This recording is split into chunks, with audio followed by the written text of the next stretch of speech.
Welcome student with another video. Today we are going to start with fourth model, and this is all about the behavioral approaches. So today we are going to study about learning, what exactly learning is. So let's begin with this. So what is learning? So according to Kotler's definition, Philip Kotler's, a famous marketing personality. So learning involves changes in an individual's behavior arising out of the experience.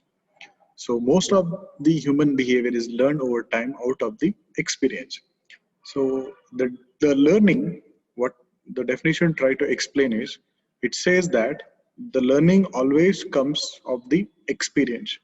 So obviously we look at our into ourselves that learning always come to us with the experience what we had in the life. Okay, the age we have passed through, the circumstances we have passed through, the type of things we have met. So this all come as a learning for the consumer. So following are the features of consumer learning. The first is a learning process. So consumer is a learning process, a process which continuously changes and acquires new knowledge. If you see ourselves, so obviously when we look back to ourselves for 2 years back, 3 years back, or even 6 months back, so we look ourselves that we have learned something. So we have passed through so many things in the life, and we have come across so many new things and new knowledge we have acquired. This knowledge can be obtained from reading. Obviously, we read so many things. We read in our digital, we read it from books, magazines, discussing with the friends, families, and even in the college classmates, you can say, with the colleagues, we say. Observing, we observe so many things in the life. Okay, after observing, also, we get to know what the reality of something and thinking. So these all contribute for the knowledge development and the learning. So newly acquired knowledge or personal experience both serve as a feedback to the company or the organization. So what are the basic elements of consumer learning? The first comes is the motivation. So obviously we know that motivation is a driving force, and it plays an important thing to be learned. So motives allow individuals to increase their readiness to respond to learning.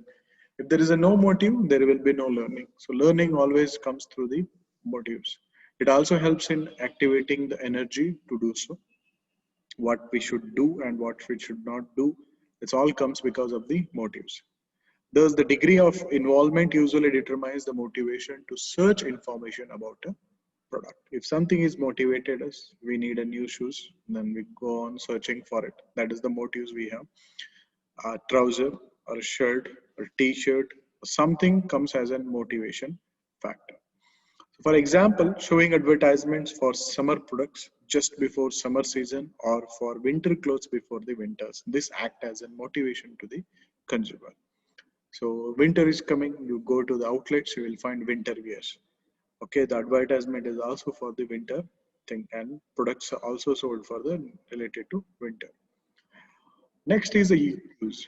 So motives encourage learning and cues stimulate the direction to these motives. So cues are not strong as motives, but their influence in which the consumer responds to these motives. Let's take an example. In a market, the styling, packaging, the store display, prices all serve as a cues to help the consumers to decide on a particular product. But this can happen only if the consumer has the motive to buy. Suppose you have decided to purchase uh, jeans, or you can say a mobile phone or anything. So nowadays, most of the customers search for the internet. You go to Flipkart or you go to Amazon. So you have motives to purchase, and then you start looking for this: the styling, okay, the packaging related to different product, store display. If you are going outside a brick and mortar store, prices all serve as a cues. So when you go on looks, you change, you side, you look upper and side, everything you search for it, and those act as in cues for you. Thus, marketers need to be careful while providing cues, especially to consumers who have expectations driven by motives. There will be a store which is ethnic. So most of the marriages happen in the summer season. So summer season, you will find more of the cues for related to the marriage related thing. There will be a mannequin which represents the present uh, the trend which is going on. Okay, the marketers has to understand the cues, and that obviously the motives and the cues will lead to the purchase of the product. Now next comes the response. It signifies how a consumer reacts to the motives or even cues. The response can be shown or hidden, but in either of the cases, learning takes place. Sometimes you show that you like that product, you are excited. Sometimes inside you, you might show that which response can be hidden. You don't like it, then also you can hide it. You like it, then also you can hide it or you can show it. Often marketers may not succeed in stimulating a purchase, but the learning takes place over a period of time and then they may succeed in forming a particular image of the brand or product in the consumer's mind. So it's all take place of the learning of the consumer, how a marketing or advertisement of the organization impact on the minds of the consumer and the learning which they had. For example, if I say the fairness cream, there are so many fairness creams available. So it's all they use tried, right? If any fairness cream is working on their skin type, so obviously the learning comes and they believe in it. Next comes the reinforcement, the fourth element. So it increases the likelihood that a specific response will occur in the future as a result of particular cues or stimuli. So if a consumer is rewarded, that consumer has learned to associate the purchase with a pleasant feeling and is likely to repeat the learned behavior and become a loyal customer. You might have seen nowadays GeoMart is, if you order anything from GeoMart, so you will get, they as a complimentary, they are giving you can say they are giving you the mask and the sanitizer or hand wash. So it create an impact. So it become a loyalness. So consumer will become a loyal to that type of. If you are gone to restaurant, so after having all the dinner and then they will give you a dessert free of cost or an ice cream free of cost. So again that it delight you and you will become loyal to that company. There is no single universal theory of how people learn. Obviously, depends on the different situations. This chapter examines two general categories of learning theory: behavioral learning theory and cognitive. We will study it. Each theory differs from essential, but each offer insight to marketers on how to shape their messages to consumers to bring about desired purchase behavior. So these were we have seen about the elements. So let's start the theories. The first comes is the classical condition. So what it tries. So it's an easy, you might have seen this, you have might observed this, and you have felt this also. So let's see this theory. Theory refers to the learning through the repetition. Yes. We have seen so many repetitive ads and repetitive things which has happened to us. And that ultimately that comes as a lifestyle to us. Okay. So this is referred to as a spontaneous response to a particular situation achieved by repetitive exposure to the particular thing. It is such a kind of a behavioral theory which says when a stimulus is connected to or paired with another stimulus. So here we are combining two stimulus because of one stimulus, another stimulus is paired. It serves to produce the same response even when used done and all on. For example, if you see, you might have also experienced this. If you usually listen news at 9 p.m. and have dinner too at 9 p.m. while watching the news, then eventually the sound of news at 9 p.m. may make you hungry, even though you are not actually hungry, or even if the dinner is not ready. So this obviously happens because of the classical conditioning, because of the repetition here. If in a home like Indian, obviously there are cereals which comes. So the dinner will be served after particular cereal. So end of a cereal will stimulate you that there is a time of the dinner and you need to feel hungry. If you observe yourself in when your schools, the bell rings for the recess time, automatically you start this is a time for recess. That is how repetition works. Let's understand in further way. And this is in Pavilions how the model actually worked. So he used a dog for his experiment, and he food meat and food as a meat, and he used a bell. Let's see what he did.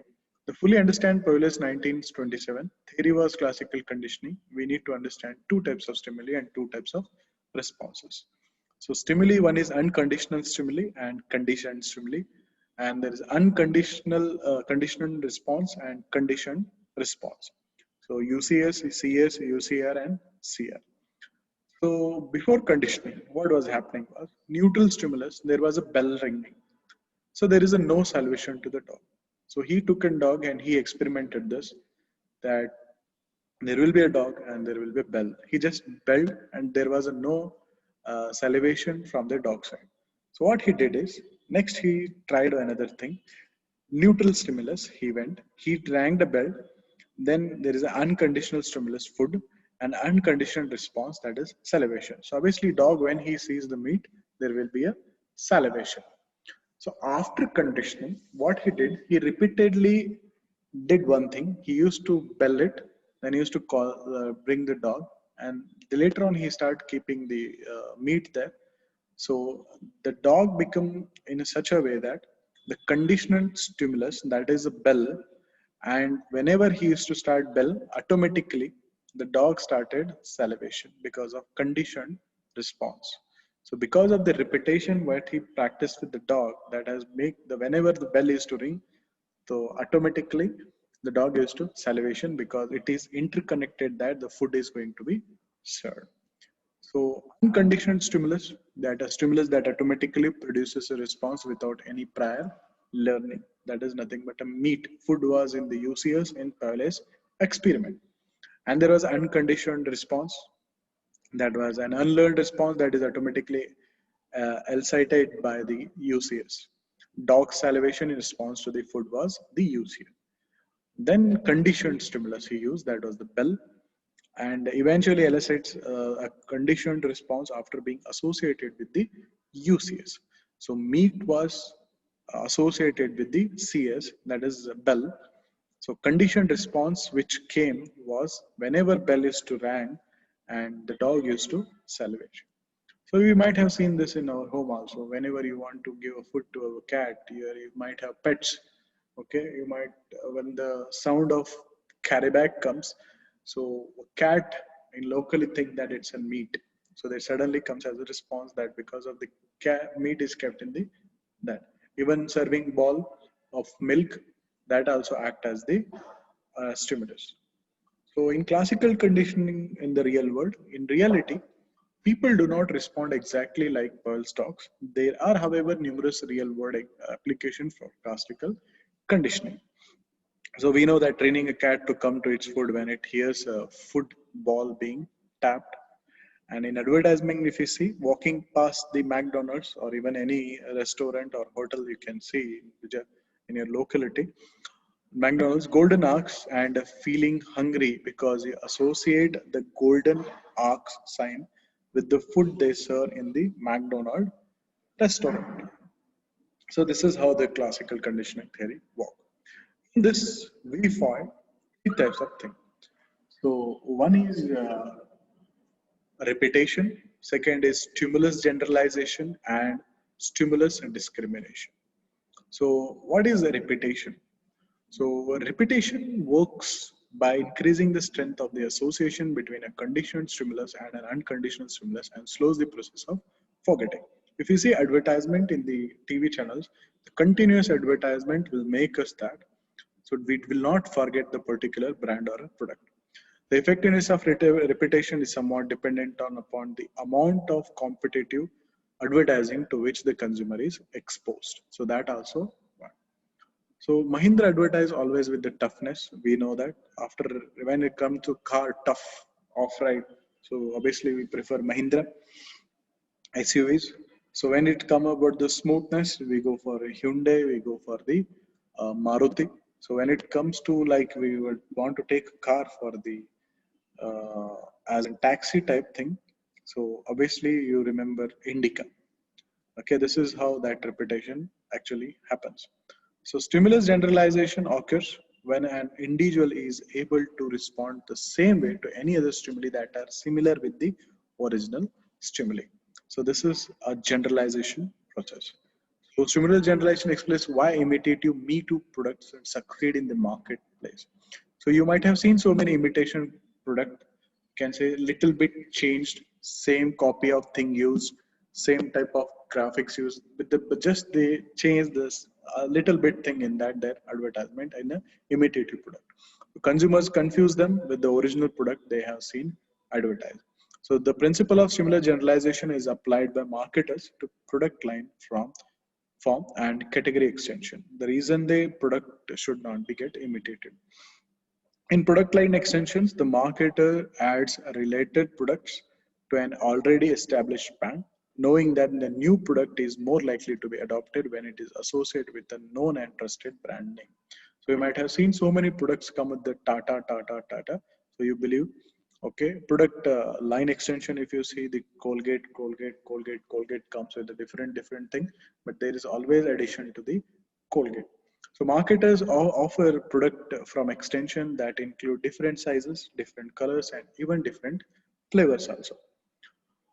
Next comes the stimulus discrimination. An individual will not respond the same way as the original stimuli when they met with the new stimuli that are similar. Obviously, this thing happens to us if it is totally discriminated. So there's lesser similarities of new stimuli to the original conditioned stimuli, the greater is the chance for stimulus discrimination to occur. Example, just we saw the bell. If instead of bell, if you use something else to ring, so that will not act as a response. Sound of a gong compared with the bell. Obviously, this will not work out. On the other hand, if the new stimulus were quite similar with the original conditioned stimulus, then it called as a stimulus generalization would take place so that it can be compared with the original stimulus. So the consumer's ability to discriminate among similar stimuli is the basis of positioning strategy, which is used by the marketers and advertising agencies, which seeks to establish a unique image for a brand in consumers' mind. So obviously, always come with the discrimination, how the iPhone comes and how the different Android comes. So that is how discriminated iPhone from the others, because all mobiles comes with the Android. The key to stimulus discrimination is effective positioning, a major competitive advantage. The same thing happens with the iPhone. The image or a position that a product or a service has the mind of the consumers is critically to its success. So that matters a lot for the success of any product or services. Unlike the imitator who hopes consumers will generalize their perceptions and attribute special characteristics of the market leader's product to their own product. So market leaders want the consumer to discriminate among similar stimuli. You can see about the packaging, you can see about the designing. So somewhat they will copy. If you look at the car industry, if one car is getting launched, so same type of car will be launched by another company with a little bit of changes to compete with that particular product. So I hope you have understood the topic.